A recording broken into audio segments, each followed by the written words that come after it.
ओम गण गणपते नमो नमः। श्रीमद् वाल्मीकि रामायण अरण्यकांड 27वां सर्ग। त्रिशिरा का खर को भगवान श्री राम के सम्मुख आ जाते देखकर सेनापति राक्षस त्रिशिरा तुरंत उसके पास आ पहुंचा और इस प्रकार बोला, राक्षस राज, मुझ पराक्रमी वीर को युद्ध में लगाइए और स्वयं इस साहसपूर्ण कार्य से अलग रहिए। देखिए, मैं अभी महाभाव से राम को युद्ध में मार गिराता हूँ। आपके सामने मैं सच्ची प्रतिज्ञा करता हूँ और अपने हथियार छूकर शपथ खाता हूँ कि जो समस्त राक्षसों के लिए वध का योग्य है, उस राम को मैं अवश्य वध करूंगा। इस जन्म में या तो मैं इनकी मृत्यु बनूंगा या ये ही सम्रांगण में मेरी मृत्यु का कारण बनेंगे।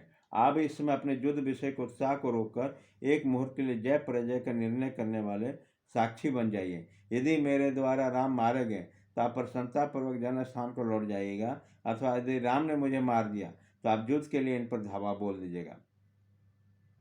भगवान के हाथों में मृत्यु का लोभ होने के कारण जब त्रिशिरा ने इस प्रकार खर को राजी किया तब उसने आज्ञा दी, अच्छा जाओ युद्ध करो। आज्ञा पाकर उस रामचंद्र जी को चला।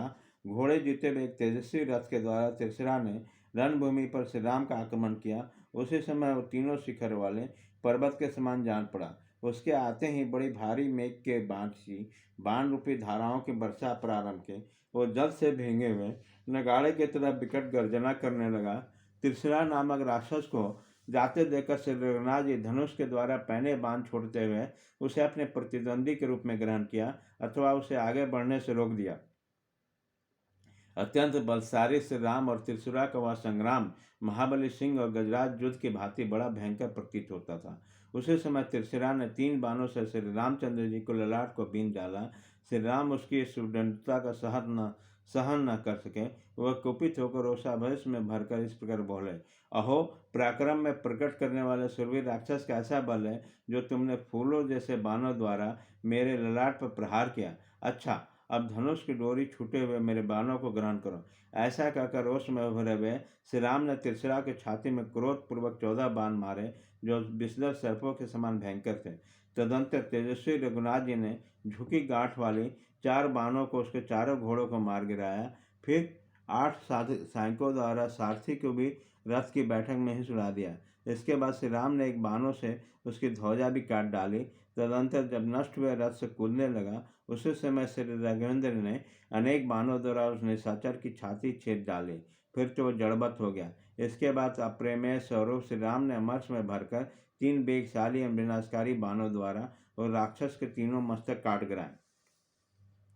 समरंगन में खड़ा हुआ वो निशाचर श्री रामचंद्र जी के बाणों से पीड़ित होकर धड़ से भाप सहित रुधिर उगलता हुआ पहले से गिरे हुए मस्तक के साथ ही धराशायी हो गया। तत्पश्चात खर की सेवा में रहने वाले राक्षस जो मरने से बचे हुए थे भाग खड़े हुए। वो ब्याग से ढरे हुए मृदों के समान भागते चले जाते थे, खड़े नहीं होते थे। उनके भागते देखकर रोष में भरे हुए खर ने तुरंत लौटाया, जैसे राहु चंद्रमा पर आक्रमण करता है, उसी प्रकार उन्होंने श्री राम पर ही धावा किया। इस प्रकार श्री वाल्मीकि निर्मित आर्ष रामायण आदि का अरण्य कांड में 27वां सर्ग पूरा हुआ।